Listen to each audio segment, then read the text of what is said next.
उभा कल्पवृक्षातळी दुःख वाहे, तया अंतरी सर्वदा तेची आहे.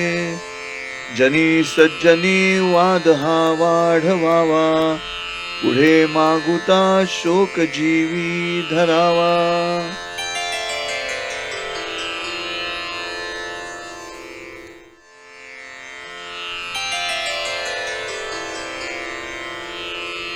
कल्पवृक्ष की तले दुख भरा खड़ा है, सदा उस हृदय में वही दुख पड़ा है.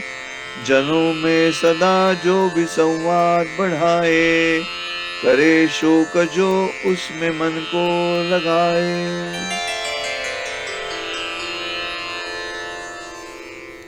नमस्कार, विश्व शांति दर्शन चैनल पर आप सभी दर्शकों का हार्दिक स्वागत।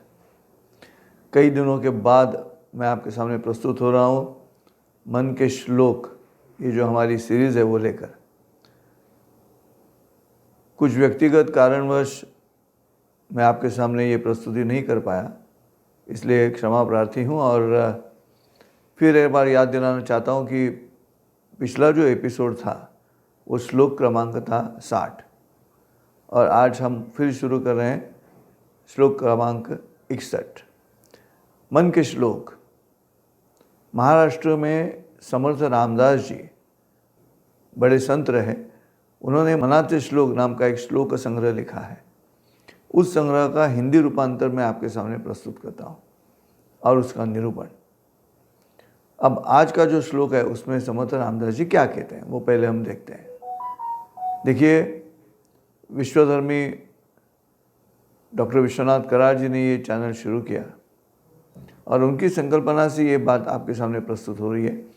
इस चैनल के जो प्रमुख हैं हमारे डॉक्टर मुकेश शर्मा जी, ये मुंबई दूरदर्शन के 9 साल तक डायरेक्टर हैं और बड़ी कल्पकता से वो आपके सामने ये चैनल चलाते हैं, जिसमें गीतों के बोल बड़े अनमोल, एक्सीडेंटल डिस्कवरीज हैं।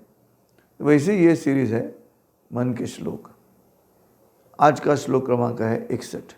पहले हम श्लोक क्या है सुनते हैं। इस श्लोक में समर्थ रामदास जी ने क्या लिखा है देखिए। मन के बारे में जो प्रशिक्षण है वो प्रशिक्षण इस संग्रह के माध्यम से दिया जाता है।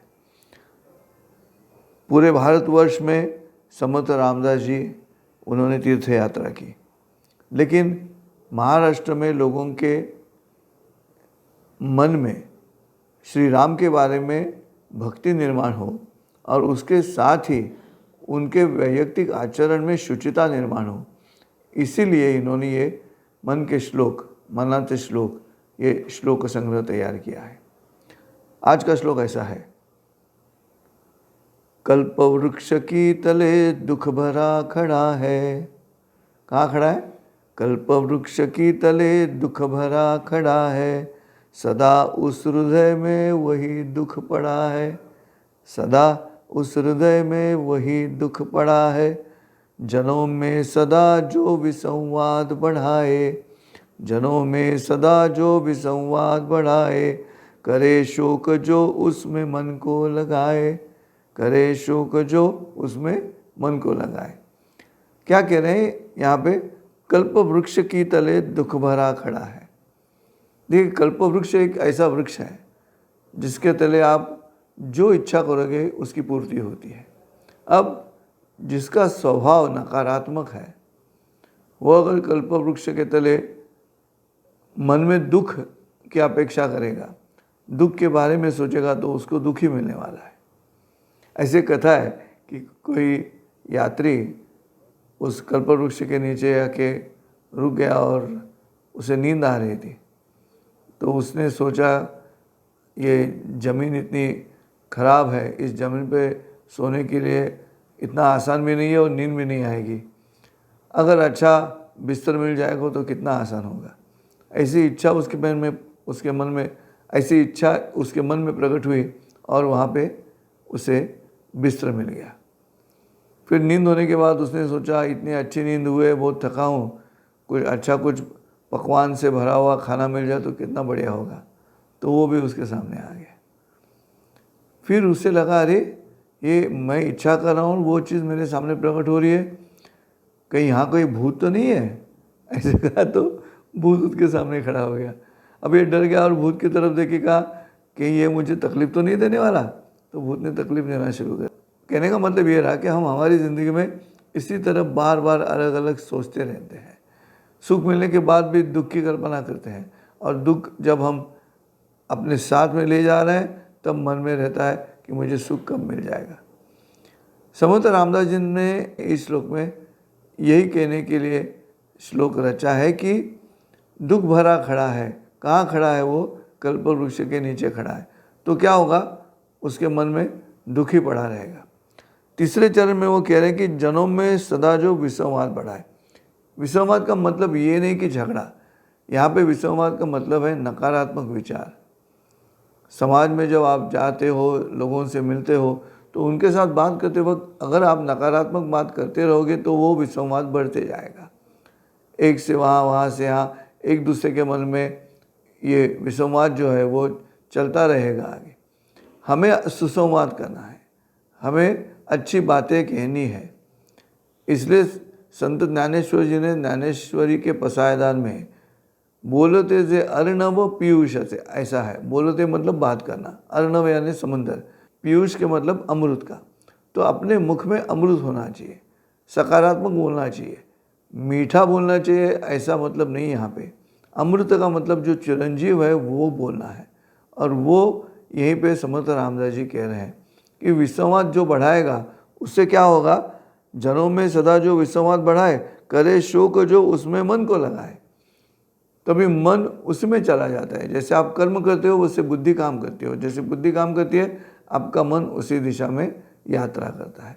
बुद्धि कर्मानुसारिणी, ऐसा वचन है संस्कृत में। और इसलिए आम आदमी के ज़िंदगी में कैसे आचरण रखना है, क्या बोलना है, मन को कैसे प्रफुल्लित रखना है, मन को कैसे सकारात्मक रखना है, और नित्य आप अच्छी इच्छा करोगे तभी बात बनेगी। मैं तो अक्सर कहता हूँ कि भगवान ऊपर से यात्रा कर रहा है, और जब भगवान ऊपर से यात्रा कर रहा है, हर थोड़े समय के बाद भगवान तथास्तु ऐसे कहता है।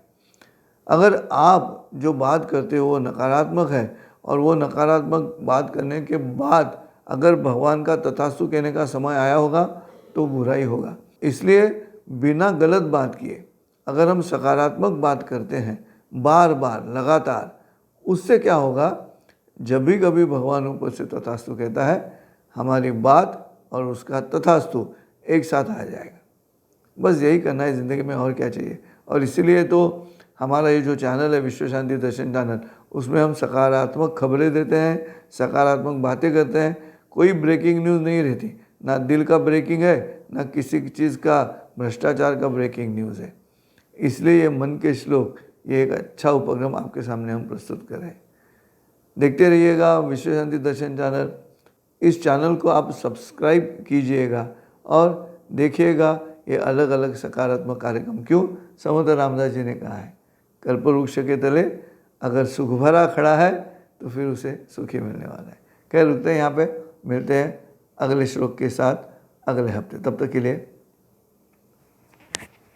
जय श्री राम।